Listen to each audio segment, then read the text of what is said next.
ఈ రోజు రాత్రి 12 గంటల నుంచి బిగ్ బాస్ అగ్ని పరీక్ష షో అయితే స్టార్ట్ అయిపోయింది. దీనికైతే సబ్స్క్రిప్షన్ అయితే తీసుకోవాలా. హాట్‌స్టార్ సబ్స్క్రిప్షన్ తీసుకుంటే మాత్రమే వస్తది. ఫస్ట్ బిగ్ బాస్ అగ్ని పరీక్షలో ఫస్ట్ క్యాండిడేట్ దివ్య నిఖిత విజయవాడ.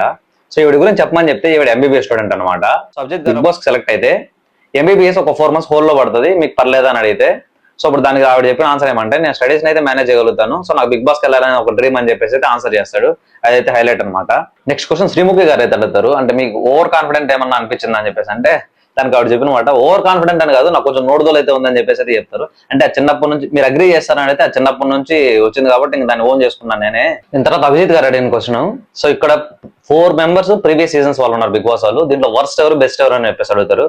దానికి ఆమె స్ట్రైట్ ఫార్వర్డ్ గా సో నాకు ఇన్ని సీజన్స్ లో నాకు బాగా అనిపించింది, స్పాంటేనిటీగా నవ్వించేది, సో నాకు నవదీప్ గారు ఫేవరెట్ అని చెప్పేసి చెప్తుంది. హూ ఇస్ ద వర్స్ట్ అని చెప్పినప్పుడు అభిజిత్ గారి పేరు అయితే మెన్షన్ చేస్తుంది. సో దీని తర్వాత వచ్చే టాస్క్ ఏమంటే అభిజిత్ ని ద వర్స్ట్ ప్లేయర్ అని చెప్పేసి ఇన్ని సీజన్ లో అని చెప్పేసి ఆమె చెప్పిన తర్వాత అభిజిత్ ఫోటో ఇచ్చి ఒక పాయింట్ చెప్పి నామినేట్ చేయమని చెప్పేసి అని చెప్తే ఆవిడ ఫేస్ టు ఫేస్ డైరెక్ట్ గా అంటే రియల్ గా సో ఒక సోఫాలో కూర్చొని మైండ్ గేమ్స్ ఆడేసుకున్నాం అని చెప్పేసి అంటే అవ్వదు. అభిజిత్ గారు ఫోకస్ గేమ్ మీదే కాకుండా వేరే కంటెస్టెంట్స్ మీద కూడా ఉందని చెప్పేసి ఆవిడ ఒపీనియన్ అనమాట. అది కూడా ఫేస్ డైరెక్ట్ గానే చెప్పారు ఆవిడ. సో ఆ రీజన్ చెప్పైతే అభిజిత్ గారు నామినేట్ చేస్తుంది. ఇది అయ్యాక నవదీప్ గారు హూ ఆర్ యూ అనే క్వశ్చన్ అయితే అడుగుతారు. ఈ క్వశ్చన్స్ అన్ని మనకి బిగ్ బాస్ టీమే ఇచ్చుంటారు, వాళ్ళకి ఒక 200 క్వశ్చన్స్ వాళ్ళకి ఇచ్చున్నారంట. సో దాని నుంచి అలాగే వాళ్ళు దాంట్లో ఉన్న క్వశ్చన్స్ వాళ్ళు అడుగుతారు అనమాట. సో ఆవిడ చెప్పిన ఆన్సర్ ఏమంటే సో ఆవిడ చేసిన యాక్టివిటీస్ ఇన్స్టాగ్రామ్ రీల్స్ చేస్తూ ఉంటారు. సో ఆవిడ ఇన్స్టాగ్రామ్ లో ఎలా అయితే ఉంటారో మన ఇన్స్టాగ్రామ్ రీల్స్ చూసి ఎలా అయితే ఉంటారో ఇక్కడ స్టేజ్ మీద కూడా అలాగే ఉన్నారు, రియలిస్టిక్ గా ఉన్నారు అనిపించింది. సో దాని తర్వాత ఆవిడలో ఉన్న ఒక ఫన్నీ యాంగిల్ అయితే వీడియోస్ లో చూపించడం జరిగింది. సో అవన్నీ ఫ్రెండ్స్ నుంచి కాంప్లిమెంట్స్ రావడం వల్ల ఆమె ఓకే ఇదేదో వర్కౌట్ అయ్యేలా ఉందని చెప్పేసి ఫన్నీ లాగా అలాగైతే కన్వే చేసింది. సో దాని తర్వాత ఇంకా అంటే ఒక ఆన్సర్ చెప్పింది, అది మాత్రం హైలైట్ అనమాట. సో నా ఒపీనియన్స్ నేను బయట పెడతానని చెప్పేసి చెప్తే అప్పుడు నవదీప్ గారు ఒపీనియన్స్ ఏంటి రివ్యూస్ అని అడుగుతారు. ఓ రివ్యూస్ అంటే నా మీద మళ్ళీ కేసు చేస్తారు, సో నేను ఒపీనియన్స్ అని చెప్పేసి చెప్తానని చెప్పేసి చాలా ఫన్నీగా అయితే ఆన్సర్ చెప్తారు. సో దాని తర్వాత శ్రీముఖి గారు ఈసారి కామనర్స్ లో విన్ అవుతారా సెలబ్రిటీస్ లో విన్ అవుతారా అని చెప్తే ఆవిడ చెప్పిన దానికి ఆవిడ చెప్పిన ఆన్సర్ ఏమంటే సెలబ్రిటీస్ కంటే కామనర్స్ గెలవడానికి ఎక్కువ ఛాన్సెస్ ఉన్నాయని చెప్తారు. అది ఎలా అంటే సెలబ్రిటీస్ కి వాళ్ళ లుక్స్ కానీ వాళ్ళ ఫిజికల్ స్ట్రెంత్ కానీ అవన్నీ ఏమైనా డ్యామేజ్ అయితే దాని తర్వాత వాళ్ళ కెరీర్ కొంచెం మైనస్ అయిద్దని చెప్పేసి వాళ్ళు ఆలోచిస్తారు. కామనర్స్ అలా కాదు, సో వాళ్ళు ఏదైతే అదేందని చెప్పేసి ముందుకు వెళ్తారని చెప్పేసి కామనర్స్ నుంచి విన్ అవ్వడానికి ఎక్కువ ఛాన్సెస్ ఉన్నాయని చెప్పి ఆవిడ చెప్తారనమాట. సో జడ్జ్మెంట్కి వెళ్తే సో అభిజిత్ గారు మీరు ఏమి ఇస్తున్నారని చెప్పి మీరు ఎక్స్పెక్ట్ చేస్తారంటే ఆయన ఒక మంచి స్పోర్ట్స్ మ్యాన్, సో ఏం పాయింట్ అన్న తీసుకోగలుగుతారు, సో ఐ థింక్ గ్రీన్ అని చెప్పేసి ఆవిడైతే చెప్తుంది. సో అభిజిత్ గారు గ్రీన్ ఇస్తారు. సో నవదీప్ గారు ఆల్సో గ్రీన్ ఇస్తారనమాట. So next final deciding word వచ్చి బిందు మాధవి గారు. ఈవిడ జడ్జిమెంట్ ఇచ్చేదానికి నాకు తెలిసి ఒక టైటిల్ అనౌన్స్ చేసిన అంత రేంజ్ లో అయితే ఇచ్చారనమాట, ఆ సస్పెన్స్ క్రియేట్ చేయాలని చెప్పేసి. సో ఫైనల్ గా ఆవిడ చెప్పేటప్పుడు మీరు టాప్ 5 లో విన్నర్ ఎవరో నాకు తెలియదు, టాప్ 5 లో మీరైతే ఉండాలని చెప్పి నేను అనుకున్నాను అని చెప్పేసి గ్రీన్ అయితే లిఫ్ట్ చేస్తారనమాట. సో ఈ విధంగా దివ్య నిఖిత అనేవారు బిగ్ బాస్ కి అయితే సెలెక్ట్ అయిపోయారు. అగ్ని పరీక్షలో second candidate Harish from Vijayawada. So ఈయన మాస్క్ మ్యాన్, మీరు అందరికీ తెలిసిందే మాస్క్ మ్యాన్ అనమాట. సో వచ్చిన తర్వాత ఫస్ట్ శ్రీముఖి గారు మాస్క్ ఎందుకు పెట్టుకున్నారు అని చెప్పేసి అయితే కనపడిన మాస్క్ వేసుకున్న సమాజంలో కనపడే మాస్క్ వేసుకున్న మానవుని నేను అని చెప్పేసి అయితే చెప్తాడు. సో దాని తర్వాత నవదీప్ గారు ఏదో ఆడిషన్స్ కి ఏదో కొత్తగా రావాలని చెప్పి వచ్చినట్టుంది కానీ అంతేం లేదంటే నేను 7 years గా ఇలాగే ఉన్నాను అని చెప్పేసి అయితే ఆయన చెప్తారనమాట. Skin name Harish, soul name Hridaya Manav అనేది చెప్తారు. హృదయ మానవ్ ఎవరు చెప్పారంటే దట్స్ మై పర్సనల్ నేమ్ అని చెప్పేసి అయితే చెప్తారు. సో మళ్ళీ నవదీప్ గారు హూ ఆర్ యూ అని చెప్పి అయితే క్వశ్చన్ అడుగుతారు అనమాట. సో అప్పుడు ఆయన బోర్న్ అండ్ బాటప్ అంతా విజయవాడ అని చెప్పి చెప్తారు. మిడిల్ క్లాస్ ఫ్యామిలీ అని చెప్పేసి అని చెప్తారు. నవదీప్ గారు అప్పుడు సేమ్ నాలాగే అని చెప్పంటారు. సో ఇలా ఉండాలి, లైఫ్ స్టైల్ ఇలా ఉండాలని చెప్పి అయితే ఉంటుంది కదా అని చెప్పేసి అంటే అప్పుడు ఏ విధంగా అని చెప్పేసి అయితే క్వశ్చన్ అడుగుతారు అనమాట నవదీప్ గారు. సో ప్రతి ఒక్క మనిషికి ఐడెంటిటీ ఉండాలి అని చెప్పేసి అయితే హరీష్ గారు అయితే ఆన్సర్ చేస్తారనమాట. స్పోర్ట్స్ మీద బాగా ఇంట్రెస్ట్ ఉంది అని చెప్పిన తర్వాత క్రికెట్ లో ఆల్రౌండర్ ని, క్రికెట్ లో ఒక ఛాంపియన్ అని చెప్పేసి అయితే చెప్తారనమాట. సో ఆల్రౌండర్ అని అయితే మెన్షన్ చేయరు, ఒక ఛాంపియన్ అయితే చెప్తారనమాట. సో అప్పుడు బిందు మాధవి దగ్గర ఉన్న ఒక బాల్ అయితే వేస్తారు. సో అది పట్టుకోడు, సో మాస్క్ అడ్డంగా ఉందని చెప్పేసి అయితే చెప్తారనమాట. సో మళ్ళీ సెకండ్ టైం బాల్ అయితే వేస్తారు. సో ఆ బాల్ కూడా క్యాచ్ అయితే చేయరు. సో దాని తర్వాత అభిజిత్ గారు నువ్వేం ఆల్రౌండరు అంటే నువ్వు చెప్పేంత నాకు ఒక కథలాగా అనిపిస్తుంది, స్టోరీ లాగా అనిపిస్తుంది, ఆవిడ వేసిన బాల్లే క్యాచ్ చేయలేకపోయి నువ్వేం ఆల్రౌండర్ అని చెప్పేసి అయితే అంటారు. సో దాని తర్వాత ఆయన నాకు ఒక ఛానల్ ఉంది, నేను నా వైఫ్ స్టార్ట్ చేశాం, సో ఆ ఛానల్లో కూడా నేను మాస్క్ లోనే ఉంటానని చెప్పేసి అయితే చెప్తారనమాట.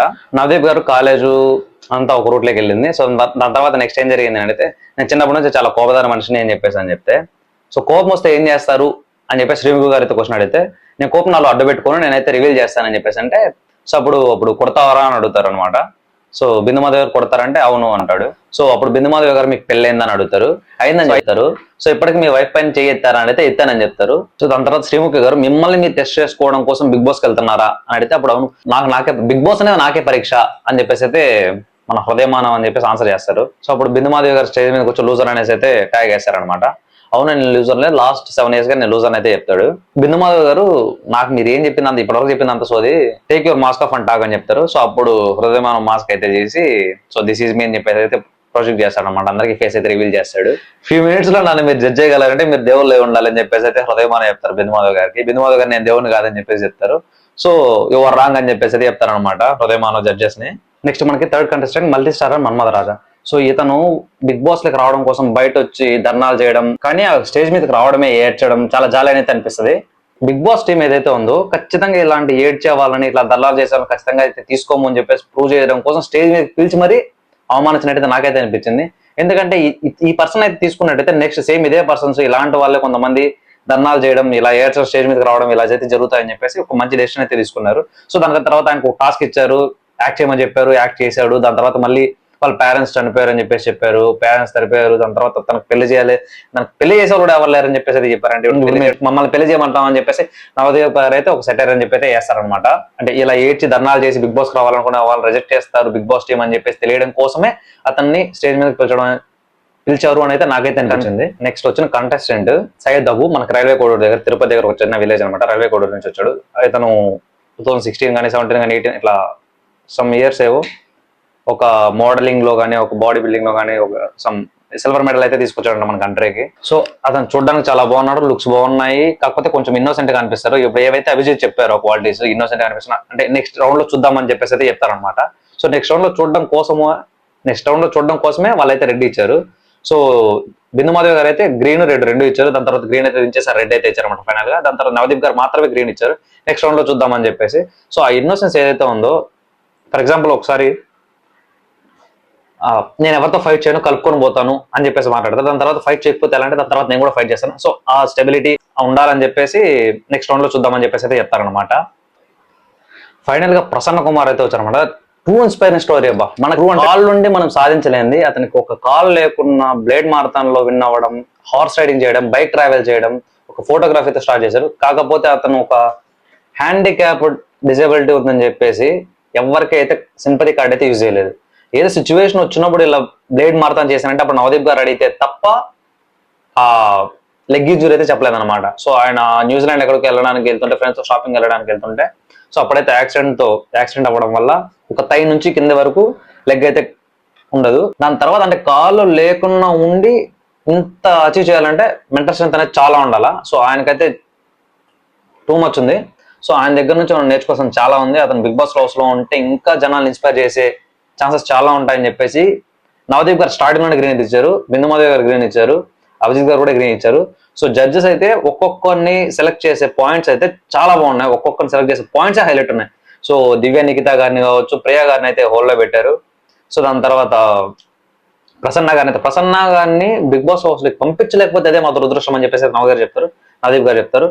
అది ఎందుకంటే సో ఇంత ట్రూ ఇన్స్పైరింగ్ స్టోరీని ఒక పర్సన్ ని, ఒక డిజేబిలిటీ ఉన్న పర్సన్ ఇంకెంతమంది ఇన్స్పైర్ చేస్తారు హౌస్ లోకి వెళ్తే. సో కొన్ని లక్షలాది కోట్లాది మంది జనం చూసే ఈ షోని. సో అలాంటి ఒక కంటెస్టెంట్ మనకు కనిపించి అతని స్టోరీ, అతను పడే కష్టాలు, అతను టాస్క్లు ఆడే విధానం కానీ, సో మనల్ని ఏ విధంగా అయితే ఇన్స్పైర్ చేస్తుందో ఆ ఇన్స్పైరింగ్ ని మనకు అందించాలని చెప్పేసి అయితే వాళ్ళు గ్రీన్ అయితే ఇవ్వడం జరిగింది.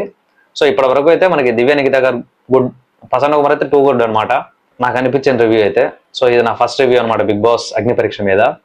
సో మీకైతే ఎవరు నచ్చారో, ఈ రోజు వచ్చిన కంటెస్టెంట్స్ లో ఎవరైతే నచ్చారో వచ్చిన వాళ్ళు మీకు ఎవరు నచ్చారో కామెంట్ అయితే కామెంట్ చేయండి. సో ఇది నా ఫస్ట్ రివ్యూ అనమాట బిగ్ బాస్ అగ్ని పరీక్ష మీద. సో ఈ వీడియో మీకు నచ్చినట్లయితే, ఎక్కడెక్కడ ఏమన్నా మిస్టేక్స్ అనిపించినట్లయితే కామెంట్ చేయండి. Thank you. మన ఛానల్ ఎవరైనా సబ్స్క్రైబ్ చేయకుండా ఉంటే సబ్స్క్రైబ్ చేసుకోండి. ఎవ్రీడే వచ్చిన వెంటనే వీడియో చేయడానికి ట్రై చేస్తాను.